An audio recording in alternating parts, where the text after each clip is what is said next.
pagbabahagi. Yan. Di ba last week ang naging topic natin is about sa sharing Jesus.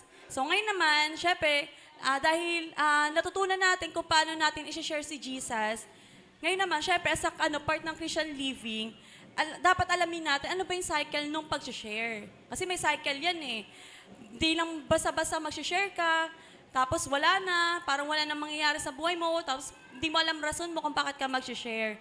At makikita natin yan sa story ni Jesus, kung saan nagpakain siya ng 5,000 tao. So, sabi, itong miracle na to, ito yung first miracle ni Jesus na nagawa niya na inaitala sa 4 gospel. So, sa Matthew, Mark, Luke, John, sa 4 na yan, doon naitala itong miracle na ginawa ni Jesus, yung nagpakain siya ng 5,000 tao. Kasi may mga miracle si Jesus na hindi naitala sa 4. May iba na naitala lang sa 2 gospel, mayroon naman sa 3 lang, pero itong miracle na ginawa ng Diyos, ni Jesus, is naitala siya ng 4 na disciple ni Jesus. So, babasahin natin yung kwento sa John 6, 1-15. Pero pwede ba ako manghiram ng isang tao para basahin to? Kasi baka hindi kayanin ng aking boses. Makikisuyok. Ikaw Baleng, kasi kumakain ka. Salamat. Pakibasa po ng John 6, 1-15. Pero basahin nyo din sa inyong Bible para mas maintindihan nyo at mas maintindihan nyo paano ginawa ni Jesus, paano nyo napakain yung 5,000. Pinakain ni Jesus ang 5,000 tao. Sumo pa lang ako. Pagkatapos nito, tumawid si Jesus sa lawa ng Galilea, na tinatawag ding lawa ng Tiberias. Sinundan siya ng napakaraming tao dahil nakita nila ang mga himalang ginawa niya sa pagpapagaling ng mga may sakit. Umakyat si Jesus at ang mga tagusunod niya sa isang bundok at naupo roon. Malapit na noon ang pista ng mga Hudyo na tinatawag na pista ng paglagpas ng anghel. Nang tumingin si Jesus, nakita niya ang napakaraming taong papalapit sa kanya. Tinanong niya si Felipe, saan tayo makakabili ng pagkain para pakainin ang mga taong ito? Tinanong niya ito upang subukan si Felipe, kahit alam na niya ang kanyang gagawin. Sumagot si Felipe, sa dami po nila, ang 8 buwan na sahod ng isang tao ay hindi sapat para pakainin ng kahit tigkakaunti ang bawat isa. Sinabi naman ng isa sa mga tagasunod niyang si Andres na kapatid ni Pedro, may isang batang lalaki rito na may 5 tinapay at 2 isda. Pero kakasya ba naman ito sa dami ng tao? 10. Sinabi ni Jesus, paupuin ninyo ang mga tao. Umupo naman ang mga tao dahil madamo sa lugar na iyon. Ang bilang ng mga lalaki lang ay mga nasa 5,000 na. Kinuha ni Jesus ang tinapay at nagpasalamat sa Diyos. Pagkatapos, ipinamahagi ito sa mga tao. Ganon din ang ginawa niya sa isda at nabusog ang lahat. 12. Pagkakain nila, sinabi ni Jesus sa mga tagusunod niya, tipunin niyo ang lahat ng natira para walang masayang. 13. Tinipon nga nila ang natira mula sa 5 tinapay na ipinakain sa mga tao at nakapuno sila ng 12 basket. 14. Nang makita ng mga tao ang himalang ginawa ni Jesus, sinabi nila, siguradong ito na nga ang propetang hinihintay nating darating dito sa mundo. Verse 15, alam ni Jesus na balak ng mga taong kunin siya at sapilitang gawing hari. Kaya umalis siya roon at umakyat ng mag-isa sa bundok. Amen. Sa Diyos ang papuri sa pagbasa ng kanyang salita. At alam ko na irinig na intindihan nyo, ilang tinapay daw ang meron yung bata? Ilang tinapay muna? Yung dala ng bata? 5. Tapos yung isda, 2. Pero ilan yung napakain? 5,000. Pero lalaki pa lang yun. So, ibig sabihin, hindi pa kasama yung babae tsaka yung mga bata. So, mula sa 5 tinapay at 2 isda, 1,000 ang napakain ni Jesus. So, malalaman natin bakit, paano, ano nangyari. So, isa-isay natin yan. Siyempre, ang objective natin ngayon, dahil sharing ang topic natin, pa-next po, sa pamamagitan ng pagbabahagi, pag-share natin, matututo tayong maging humble. Frees us from the love of money. At itong sharing na to will remind us that we are not to set our affections on things on earth. Hindi natin dapat isipin kung ano yung mga kayamanan natin dito sa mundo. At hindi lang binibless ng Lord, yung binigyan, pati yung nagbibigay ay ibibless ng Panginoon. So kahawig siya ng giving, yung sharing. Pero pag sinabing sharing kasi, ibig sabihin, ibibigay mo yung meron ka din. Kumbaga, pag meron ka, meron yung isa, para magkaroon yung isa, bibigay mo yung part ng meron ka. So, ibig sabihin, hindi mo ibibigay yung wala ka. Ganun ang ibig sabihin ng sharing. I-share ko sa iyo kung anong meron ako para magkaroon ka din. So, recap natin ng story. Nakita ni Jesus ang napakaraming tao na papalapit sa Kanya. Tinanong niya si Felipe, saan daw sila makakabili ng pagkain. Tapos sumagot si Felipe, sabi niya, dami daw tao. Kulang yung 8,000 sahod para mapakain yung ganung karaming tao. Tapos sinabi ni Andres, may isang batang lalaki daw na may 5 tinapay at 2 isda. So pinaupo sila ni Jesus. Kinuha ni Jesus ang tinapay at nagpasalamat sa Diyos, tapos minamahagi niya yon. Tinipon niya ang natira, mula sa 5, nagkaroon pa ng sobra. Nakapuno pa sila ng 12 basket. So hindi lang nila nabusog yung mga more than 5,000, may sumobra pa, may natira pa talaga. At sinabi ng mga tao, si Jesus ang propetang hinihintay nila. So para makapagbahagi ka, ano ba yung first step para makapagbahagi ka? Mamaya alamin natin ano yung mga ibabahagi mo. Pero una, syempre, para makapagbahagi ka, kailangan mo makita yung pangangailangan ng mga kapatid mo. Para makapagbahagi ka, kailangan ipakita sa iyo ng Lord kung ano yung mga pangangailangan ng mga taong nakapaligid sa iyo. Kasi kung hindi mo makikita yan, paano ka magbabahagi? Kaya ayun yung first cycle na ginagawa ng Lord sa atin, ni Jesus. Ipapakita niya muna sa atin yung mga nangangailangan. At sa story na to, nakita nila na maraming tao ang dapat pakainin. Ayun yung nakita nila. So, sa dami ng tao na yun, sinabi na nga nila na kahit yung 8 na parang buwan ng sahod, ay kukulangin para mapakain yung mga tao. Ibig sabihin, sobrang dami talaga ng mga tao na sumunod kay Jesus. Sana sa anniversary, no, ganun kadami. Ganun kadami yung attendees natin, yung makakakinig ng Word of God, yung may invite natin, yung makakarinig ng mabuting balita, yung may encourage, mabibigyan ng pag-asa. So why not? Diba? Baka hindi natin alam kung paano kumilos ang Lord. Kasi ito nga more than 5,000 may ginawa ang Panginoon. So ganun din sa atin sa mga mananampalataya. So nakita nila na hindi sapat yung meron sila. So nakita nila kung gaano karami yung mga pangailangan or sino yung mga nangangailangan. At sa panahon natin, alam ko na nakikita niyo yung pangangailangan na ating simbahan. Pati ng mga kapatid niyo sa pananampalataya. Sa tingin mo, ano yung pangangailangan ng katabi mo ngayon? Pagkain din ba? Kalakasan? Wala sila ngayon. Naubos. Baka ngayon lang pera? Karamihan talaga pangailangan ng tao, pera. At pag pinakita yan sa'yo ng Panginoon, gusto niya na ikaw ang gamitin para bahagian yung tao na yon. Ang mundo, syempre, bubulagin ka niyan, hindi niya ipapakita sa'yo.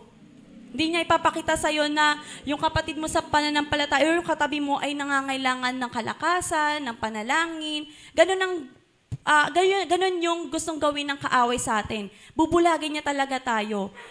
Gagawin niya sa atin, ang gagawin niya sa atin, ipapamukha niya sa atin na mas nangangailangan ako, bakit kailangan ko siya bigyan. Lahat naman talaga tayo nangangailangan. Amen po ba? Kahit din ako, syempre nangangailangan din naman ako ng boses. Kailangan ko ng boses.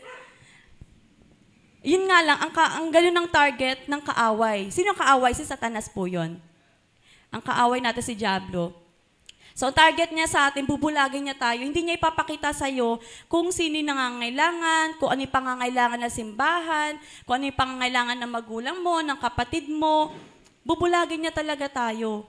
Pero andyan ang Diyos to open yung eyes natin to see kung ano yung mga pangangailangan natin. Kaya kung gusto natin makita yung pangangailangan ng kapatid natin, syempre sa Diyos tayo lumapit. Sa Diyos tayo manalangin, sa Diyos tayo magtiwala, sa Diyos tayo manahan. Huwag natin iisipin na sarili lamang natin ang may kailangan. Dahil lahat nga, kung meron tayong 7 million or billion na tao, siguro 90% ng tao is nangangailangan. Kasi 10% lang naman siguro ng population natin ang mayayaman. Pero kung naniniwala ko yung mga mayayaman, nangangailangan din sila. Hindi man pera, pero syempre, minsan kalakasan, encouragement, pag-asa. Kasi mayayaman na yan, syempre, nabibili nila yung gusto nila, pero hindi lahat nagbibigay ng kaligayahan sa kanila. Ayun yung advantage ng mga Kristiyano. Na kahit hindi tayo kasing yaman, hindi tayo sobrang yaman, hindi man tayo makapagbahagi ng sobra-sobra, hindi man tayo makapag-donate sa mga charity, pero at least alam natin sa sarili natin, masaya tayo na ginagawa natin yung ating part. At mababasa natin sa Filipos 2, verse 3 hanggang 4. Alagay po ata dyan, no?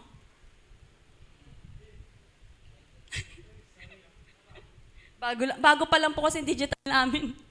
Ay, hindi yan. Yung Filipos. Ayan. So, sabi sa Filipos 2:4, wag lang ang sarili ninyong kapakanan ang isipin ninyo, kundi ang kapakanan din ng iba. Dahil hindi lang tayo ang nabubuhay sa mundo. Maraming nabubuhay sa mundo. Maraming mga tao na mas salat pa sa atin. Kung tayo nasa middle class, nasa lower class, meron pang nasa lower class, lowest to the lowest. At syempre, hindi naman natin sila agad mabibigyan ng tulong, mababahagian, pero at least nakikita natin. Kasi doon nga magi-start yun eh. Ang pagkakita, makita man lang natin yung pangangailangan nila, sapat na yun para maramdaman natin, iparamdam natin sa kanila na willing tayong tumulong sa kanila. So, through sharing na yan, sa pamamagitan ng pagbabahagi natin, matututunan natin maging selfless. Isa-set aside natin yung ating sarili para sa ibang tao. Hindi siya, hindi ito ang tawag din yung sa parang tinotorture mo yung sarili mo na parang sasabi mo, wala na nga ako tapos ibibahagi ko pa yung meron ako. Hindi ganun ang true essence of sharing. Ang sharing po, ang tinuturo sa atin Panginoon, kung anong meron ka, ibahagi mo sa iba. At alam ko naman lahat tayo ay meron. Minsan nga lang, hindi lang natin makita, o minsan dahil nga innate sa atin ang pagiging madamot, innate ba? Hindi naman. Siguro may nature lang. Simple nature lang na tao talaga na kapag may pagka-possessive. Actually, ako medyo may pagka-possessive talaga ako dati, lalo na hindi pa ako Christian. Hindi ako madamot, pero possessive ako. Meaning, kapag akin to, akin lang. Ayokong ibigay. Ganun. Parang gusto ko, sinabi nga sa akin ni Pastor Louie dati, ganun yung attitude ko daw eh.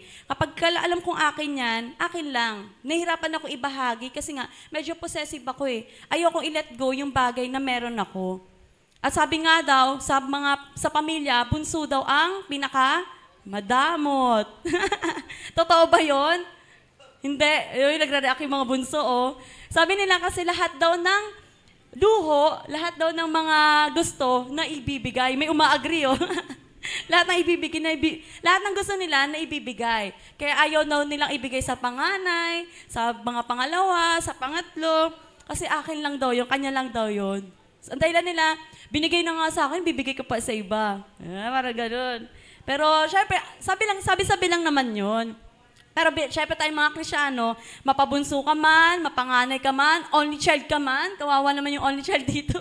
Mapa-only child ka man, basta Kristiyano ka, hindi ka na matatakot magbahagi ng meron ka. Kasi syempre, tinuturuan tayo ng Panginoon na ibahagi kung ano yung meron tayo.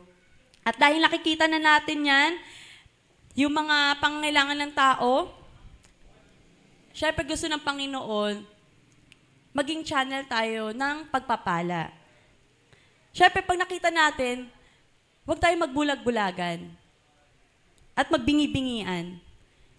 Kasi pag sa atin pinakita yan at pinarinig sa atin ng Panginoon, nais niya na tayo yung gamitin niya. Nais niya na tayo yung kumilos, gumawa ng aksyon para yung mga nahihirapan ay makabangon. Para yung mga nahihirapan ay guminhawa ang kanilang mga buhay. So, di ba, simpleng pag-share lang yan, pero malaking impact, malaking tulong ang naibibigay ng bagay na yan. So, ulitin ko po mga kapatid, dahil narinig nyo na, nakita nyo na, huwag tayong magbulag-bulagan at magbingi-bingihan. Dahil hindi ayan yung design sa atin ng Panginoon. Binigyan tayo ng mata para makita ang dapat makita, pandi ng tenga para marinig ang dapat marinig, hindi para magtengang kawali. Kasi sayang naman kung may tenga tayo, may beautiful eyes tayo, tantalizing eyes, di ba? Kung hindi naman natin gagamitin sa mabuti. Kung hindi naman natin, wala naman tayong gagawin. Kung design lang yan, colored contact lens pa tayo, tapos di mo naman din pala tinitignan yung pangailangan ng tao or parang walang kibulang tayo. So, yun yung first cycle. Balikan po natin yung first cycle. Kanina may ganun yung bilog. Yan. So, ang cycle niyan, dahil una nga, you see, yan, pinapakita sa atin ng Panginoon yung pangangailangan ng mga tao. Makikita natin talaga yan. Ipapakita sa atin yan ng Panginoon. Dahil totoo naman talaga na lahat ay may pangangailangan. Kahit ikaw, ako, lahat tayo ay nangangailangan. At kapag sa pangalawa, dahil nakita mo, magbabahagi ka na. At yung pangatlo, ang Diyos na ang kikilos. So, dito na tayo sa pangalawa, you share na, dahil nakita mo na, hindi ka na magbubulag-bulagan at hindi ka na bingi, gagamitin ka na ng Panginoon bilang channel ng kanyang blessing. No matter what you are, no matter who you are, and no matter what you have. So, dahil nakita na natin, syempre magtataka na tayo, ano ba pwede ko i-share? Ano ba pwede ko ibahagi sa mga tao? Diba? Sabi niya sa una, no matter who you are. Kung maalala nyo, sino yung ginamit sa storya para makakain ng lahat ng tao? Yung batang lalaki. Diba? Sa dami ng tao doon, bakit yung batang lalaki? Inisip ko, bakit lalaki? Bakit bata? Diba? Bakit siya may dalang 5 tinapay at 2 isda? Diba? So, ayun yung gustong ibigay sa atin ng Panginoon. Mapabata ka man, mapamatanda ka man, lalaki or babae ka man, walang gender, walang age yan, pwede kang gamitin ng Panginoon para maging pagpapala sa ibang tao. Pwede kang gamitin ng Panginoon para makakain yung mga tao na nagugutom. Pwede kang gamitin ng Panginoon para magbigay ng kalakasan sa mga taong nanghihina.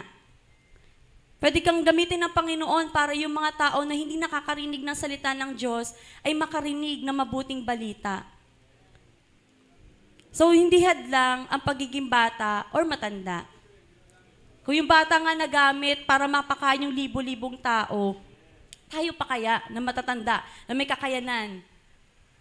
Kaya sabi sa 1 Timothy 4:12, huwag mong hayaang hamakin kanino man dahil sa iyong kabataan. Sa halip, maging halimbawa ka sa mga mananampalataya sa iyong pananalita, pag-uugali, pag-ibig, pananampalataya at malinis na pamumuhay.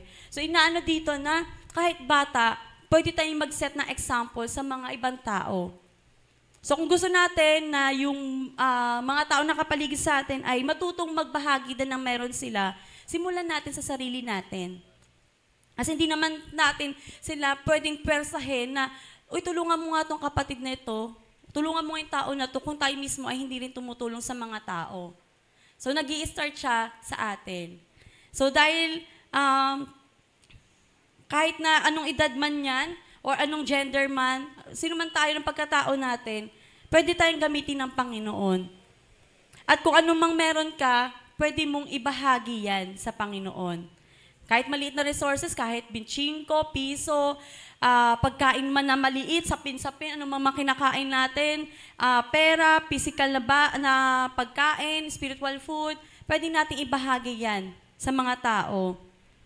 At ayun yung gagamitin sa atin ng Panginoon. Kung anong meron ka, bahagi natin sa iba. Kung sa tingin mo meron kang physical na pagkain at may nagugutom, bigay natin sa kanila. Kung sa mga nanghingi nga sa mga kalsada, no, yung mga namamalimos, mas maganda nga magbigay ka na lang ng pagkain kaysa pera ang ibigay mo sa kanila. Kasi for sure na makakakain talaga sila. Kaysa naman ibigay natin yung pera, hindi naman natin alam kung saan nila gagamitin.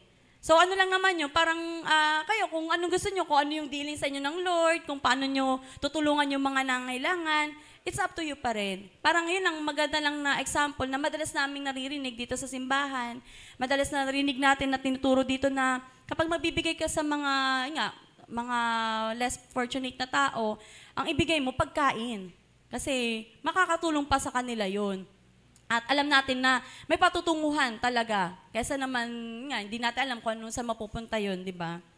At ganoon din kapag mga kapatid natin sa pananampalataya or mga kaibigan, classmate, kapatid natin ang nangangailangan, kahit simpleng akbay lang daw, kahit simpleng pagtapik lang sa kanila, pwede mong i-share sa kanila kasi hindi natin alam. Baka yun yung ayun yung hinihintay lang nila or ayun yung gusto ng Lord na maranasan nila. So, di ba, sa ganung bagay, kung anong meron ka, nagiging pagpapala ka pa sa mga taong nakapaligid sa'yo. Masarap gamitin ng Panginoon. Mapalad tayo kung hindi tayo kabilang sa mga tao na nangangailangan. Pero mas mapalad tayo kung nakikita natin yung pangangailangan nila at tumutugon tayo sa pagkatawag sa atin ng Panginoon. Ako mas pipiliin ko din na ako yung tutulong, magbibigay, kaysa ako yung sa tutulungan. Kasi iba yung gantimpala kapag ikaw yung tumutulong sa tao. Pero syempre, hindi naman tayo excuse sa mga ganong bagay. Mararanasan talaga natin na mangangailangan din tayo. Pero yun nga, ako talaga, kung parang ang dealing ko sa Lord, mas gusto kong makatulong, magbahagi. Para gusto kong mas maging pagpapala sa mga tao. Pero syempre, maganda rin naman na maging, gamitin yung mga tao bilang pagpapala sa atin, pero mas desire natin na tayo maging pagpapala. Kumbaga, it's better to give than to receive. It's better na ikaw yung bigay ng tulong sa kanila kaysa ikaw yung tumanggap. Kasi iba nga ang gantimpala. At alam ko na-discuss na natin yung last month, yung tungkol sa mga pagpapala na yan.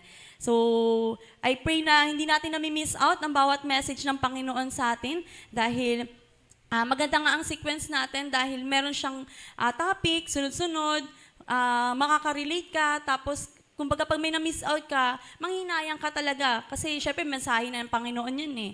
Pangalawa, syempre, food yan eh. Spiritual food natin yan eh. Makakatulong siya sa ating pananampalataya. So, magbigay lang naman ako ng dalawang bagay kung ano yung pwede mong ibigay sa i-share sa mga tao. Una, syempre, physical food. Nasa Proverbs 22:9 po yan. Ano lang naman, sige, basahin ko na lang. Maikli lang din naman. Tagalog. Tungkol to sa nagugutom eh. Pag may nagugutom daw, pakainin. Yan, 22:9. Ang nagbibigay ng pagkain sa dukha ay tiyak na pagpapalain. So kung gusto mong pagpalain, magbigay ka ng pagkain sa dukha. Huwag sa mayaman. Sa dukha. Pero syempre, kung bakit sinabing dukha, kasi mas nangangailangan sila eh. Pero hindi naman sinabi dito na huwag ka na magbigay sa mayayaman. Mas ine-emphasize lang dito sa message na to na magbigay ka sa mga dukha, ibig sabihin sa mga nangangailangan. Kasi nga, sila talaga yung may walang kakayanan, sila yung mga nagugutom, sila yung mga tao na kailangan talaga makatanggap na itong bagay na to.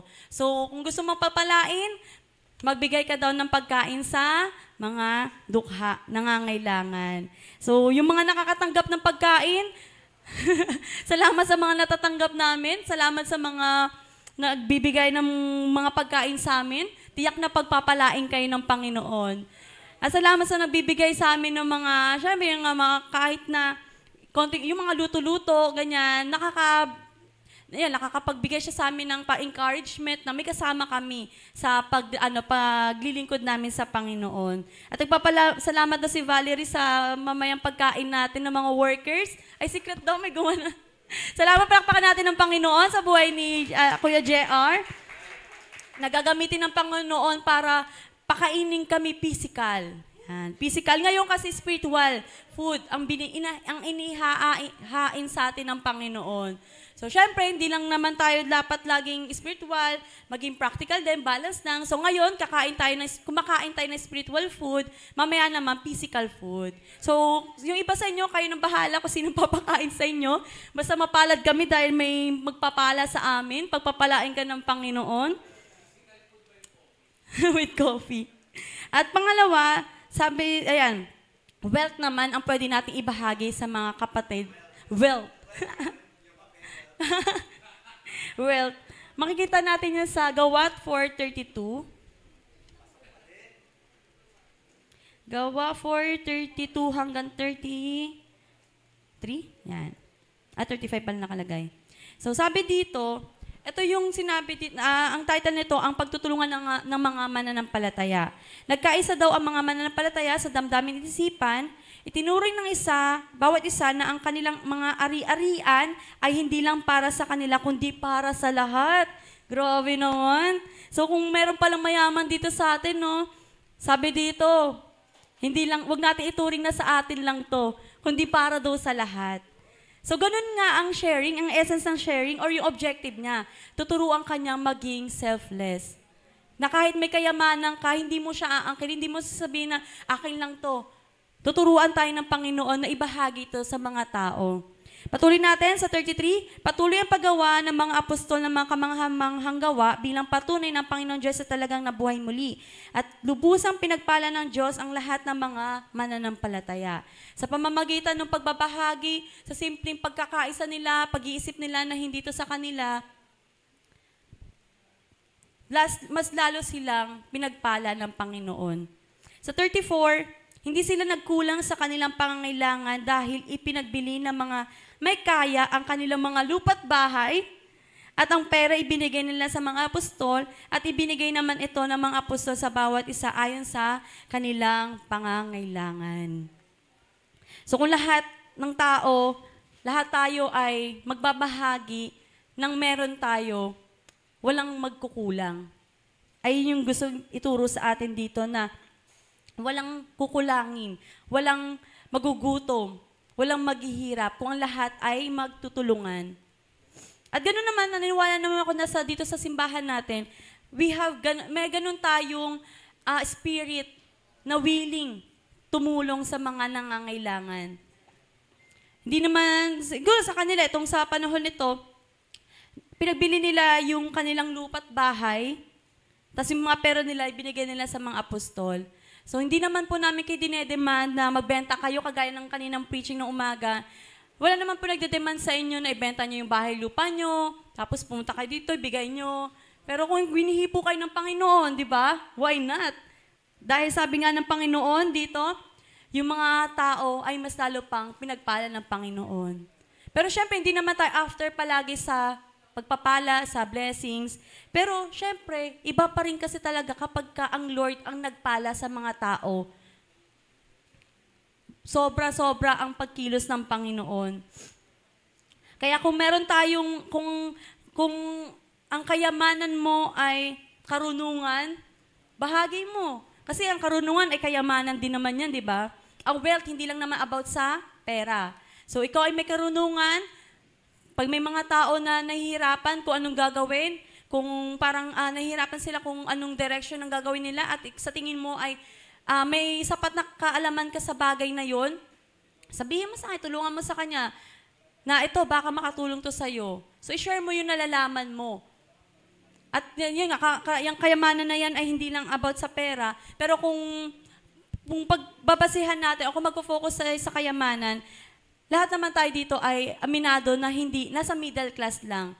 Diba? Hindi naman talaga ganun kayaman. Pero hindi yun hadlang para hindi ka makapagbahagi sa mga tao. Hindi hadlang kung ano yung status ng buhay natin, kung ano naman ang bulsa mo ngayon, kung ano yung background ng family mo, kung anong history, kung ano man yung family background mo, hindi siya hadlang. Basta may desire ka, basta nakita mo at tumugon ka sa pagkatawag sa'yo ng Panginoon, gagamitin ka niya bilang pagpapala sa mga tao. So lahat ba gusto ditong pagpalain ng Panginoon? Maging pagpapala? Amen. So sabi dito sa Proverbs na nabasa ko, you can't enjoy your wealth if you don't share it. So, hindi mo siya may enjoy kung hindi mo siya ibabahagi. Kaya kung anong mang kayamanan na meron ka, ibahagi natin. The more we share daw, the more we have. So, kung magbabahagi ka, i-share mo palagi yan sa mga tao, mas lalong ibabalik yan sa'yo. Babalik at babalik yan. Ibabalik ng Panginoon yan. At when God uses you, matututo kang magtiwala sa Kanyang provision. Hindi ka na matatakot na baka pag binigay ko to, baka maubusan ako, baka mawalan ako ng ganito. At sa pamamagitan ng pagbabahagi, matututo ka na i-acknowledge na yung meron ka ay hindi mo pagmamayari, kundi pagmamayari yan ng Panginoon. Ginagamit lang tayo ng Diyos bilang channel ng blessings kasi yung mga blessings na meron tayo ay nagmula din sa Panginoon. So share daw natin sa mga tao. At third, dahil nandun na tayo sa nakita natin, nag-share na tayo, so ang Diyos naman na ang kikilos. Anong nangyari dun sa story natin kanina sa John? Maraming nakakain. At nabusog pa nga sila. May natira pang 12 basket. Puno yun, hindi lang half yun, puno daw. At pangatlo, nalaman ng mga tao na si Jesus, yung tunay, o yung hinihintay nilang propeta. So nakita mo lang naman yung pangailangan, nagbahagi lang naman yung bata ng tinapay na meron siya tsaka yung isda. Anong ginawa ng Panginoon? Kumilos siya. Kahit sabi nga sa kanta, even though we don't see it, God is still working. He is working. At sa kwento na yan, tunay nga naman talaga na kumilos ang Panginoon. Dahil hindi lang yung pamilya ng bata ang nakakain, hindi lang yung disciples ni Jesus, kundi more than 5,000 ang nakakain. Nabusog pa nga daw eh. At ang pinaka-extra bonus dito na binigay ng Lord, may natira pa. Grabe, kung isipin ko, nakakain na nga lahat, may natira pa. Grabing blessing, grabing pagpapala. Kakaiba pa talaga ang Panginoon pag siyang kumilos. Iba yung miracles niya. At hanggang ngayon, ako I believe sa God's miracles. Na kahit na ang meron lang tayo ngayon is puso lang na willing, kayang ibigay ng hikitan ng Panginoon, ibalik sa atin yan. Kung ano yung hinihingi natin, ano yung pinapagpe-pray natin, kayang ibalik ng Panginoon. Kaya niyang sagutin yun, higit pa doon sa ating inaasahan. At kapag nakita ng Panginoon, ng Diyos na natututo tayo or nagbahagi na tayo, pagpapalain niya, hindi lang yung bata, hindi lang yung nagbigay, kundi lahat ng tao. Siyempre, hindi tayo pagkukulangin ng Panginoon, lahat ay sasagana at uunlad. I claim it. And I pray na i-claim nyo din ang pagpapala, na lahat tayo uunlad at sasagana. Siyempre, anong second cycle natin? Mag-share. So kung gusto natin pagpalain umunlad, syempre gusto ng Lord matuto tayong magbahagi. At syempre natututo na nga tayong magbahagi, ito na yung God's promise. Nakikilos na siya sa ating buhay. Pero may tanong ako, what if yung boy, yung batang lalaki na yon, ay hindi niya i-share yung 5 tinapay at 2 isda? Paano kaya kung tumakbo na lang siya? Diba? Sabi ni Felipe, no, nakapatid ni Pedro, siya nakakita may bata daw dito na may dalang 5 tinapay, 2 isda. Paano kaya yung bata na yung tumakbo? Uy, akin to Diba? Baka sabihin niya, sakto lang to sa amin ng pamilya ko bakit ibibigay ko pa sa inyo? O kaya paano kaya kung bigla na lang siya umuwi ng bahay, tumakbo na takot siya? Naisip niyo rin ba yun? Kasi karamihan ng bata Alam naman natin ng mga bata is honest yan Siyempre honest na nga sila, pag natakot yan, takot talaga. Si Jaren kaya, pag ganon, ikaw, tatakbo ka? Ay hindi, nabibigay mo din? Mabait na ba? O hingi daw tayo sa kanya. Nagugutom po kami. Pero yun yung question Paano kaya kayo yung bata na yon, hindi niya ibinahagi yung meron siya? Sa tingin kaya natin makakakain yung 5,000 tao, makakakain pa rin naman. Dahil kahit na, pa-next po, na kahit nakita mo at nawala ka, nagbulag-bulagan ka, nawala yung share, di ba? God still work. Hindi masisira ang cycle na yan. Hindi siya mawawala. Dahil kung hindi ka tumugon, may ilalagay ang Panginoon dyan. Sayang nga lang, hindi natin marireceive yung pagpapala. Diba? Baka, tapos ang nag-share ay yung hindi pa, sabihin na natin na parang, kanwari, ikaw yung nakakita. Pero ang nag-share is yung nanay mo. Kikilos pa rin ang Panginoon. Kaso yung pagpapala, hindi mo marireceive. Hindi siya mapupunta sa'yo. Kaya ang gusto natin matanggap ang pagpapala, kapag tinatawag tayo ng Panginoon sa ating pinapakita, tayo yung tumugon mismo. Hindi masisira ang cycle. Kahit na hindi ka mag-respond sa pangangailangan o pagkatawag sa'yo ng Panginoon, may gagamitin at gagamitin ng Panginoon. May gagawin at gagawin siya. At sa pamamagitan ng pag-share ng bata na yon, nung batang lalaki na yan, I believe, pinagpala din siya ng Panginoon. Hindi lang inelaborate dito, kasi mas makikita natin, ang pagpapala na ginawa ng Lord is general. Yung nakakain lahat, nabusog lahat, may natira. Pero syempre, yung sa bagay na yun yung may natira, kanino din naman ba pupunta yun? Sa kanila din naman, di ba? Sa bata rin naman, babalik din sa kanya. So nagba-bounce back lang yung pagpapala ng Panginoon. Pagka ginamit ka ng Panginoon, share mo dito, babalik yan sa'yo ng Panginoon. Share mo dito, babalik din yan sa'yo ng Panginoon. Cycle lang po yan. Papakita sa'yo ng Lord, mag-share ka, kikilos ang Lord, papakita ulit niyan sa'yo. Magbabahagi ka, tapos kikilos ulit ang Panginoon. So ulit lang ng ulit po ang cycle ng pag-share. Hindi titigil po yan. Hindi, kahit na mawala tayo sa cycle na create ng Diyos, may lalagay pa rin ang Panginoon dyan. Pero I pray syempre na mag-desire tayo na tayo yung gamitin ng Panginoon. Diba? Kasi iba kapag tayo mismo ang tumugon sa pagkatawag ng Panginoon. May mga stories sa Bible na tinawag ng Panginoon pero hindi tumugon. Anong nangyari sa kanila?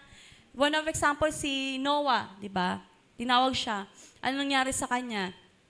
So, may mga ganun story na pag hindi ka tumugon sa pagtawag ng Panginoon, maraming mangyayari sa'yo na hindi parang align, hindi magiging align sa Lord or kumbaga destructive yung mangyayari sa buhay mo.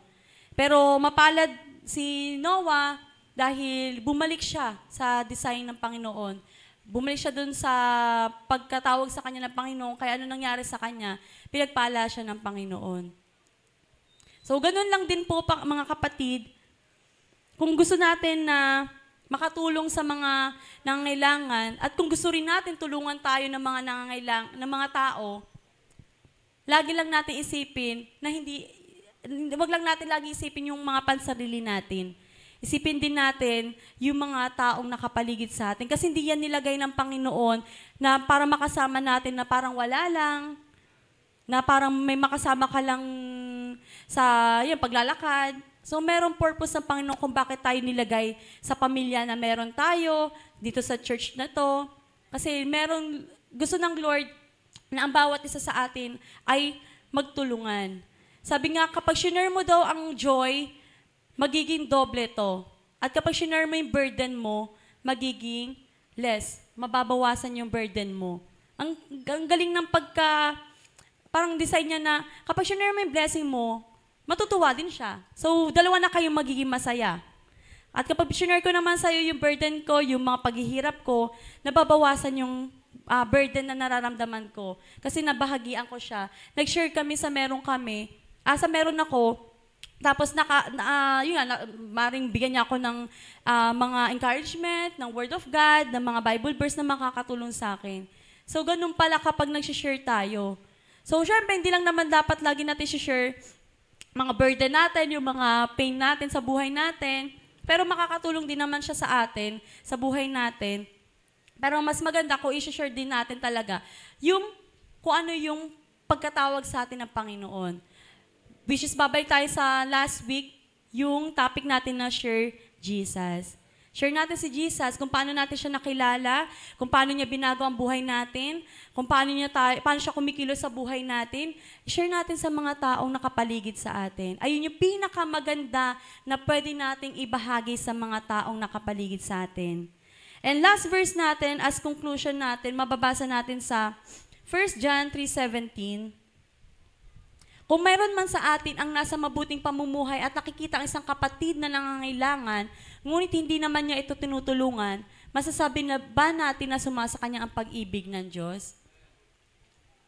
So kung totoong mahal natin ang Diyos, kung totoong tinanggap natin si Jesus Christ sa ating buhay, kung totoo na nasa atin ang pag-ibig niya, dapat marunong tayong tumulong sa mga nangangailangan.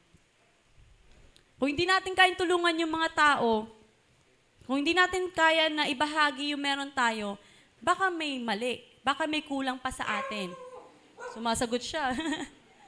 baka hindi pa talaga natin totally natatanggap yung pag-ibig ng Diyos sa atin. Hindi po ako nagsabi niyan. Ayan, ang Word of God nagsabi niyan.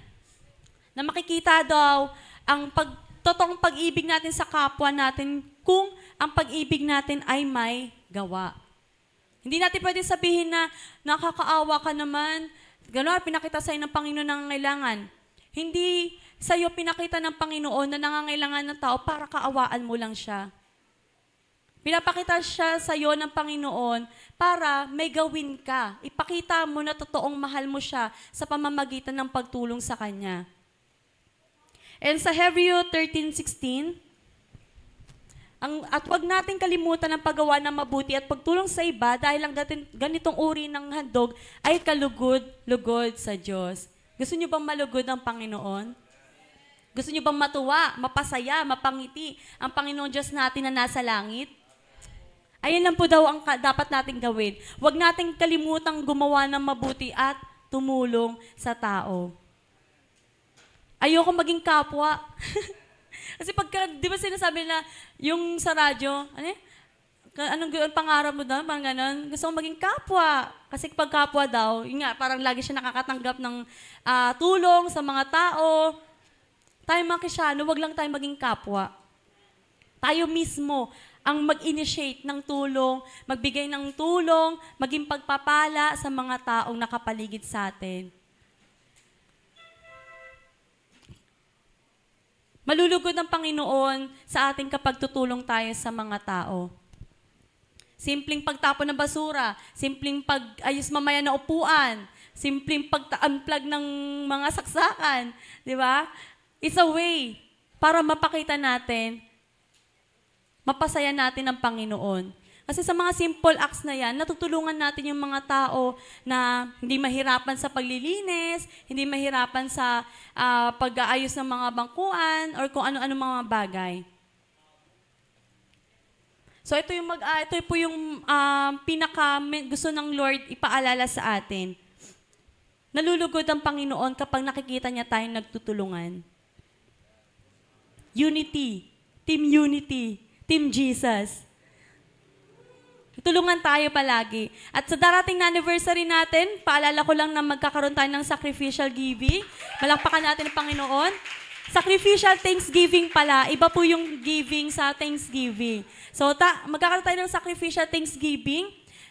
I-share natin kung ano yung meron tayo. Hindi para lang sa sarili natin, kundi syempre para sa pakita natin na minamahal talaga natin ang ating simbahan. Mahal nyo ba ang ating church? Amen. So kung mahal nyo daw, kailangan with action. Pakita natin ang pagmamahal natin sa pamamagitan ng paggawa. Kaya salamat sa Panginoon, patuloy tayong magbahagi sa Kanya, sa mga tao na nakapaligid sa atin. So, manalangin po tayong lahat.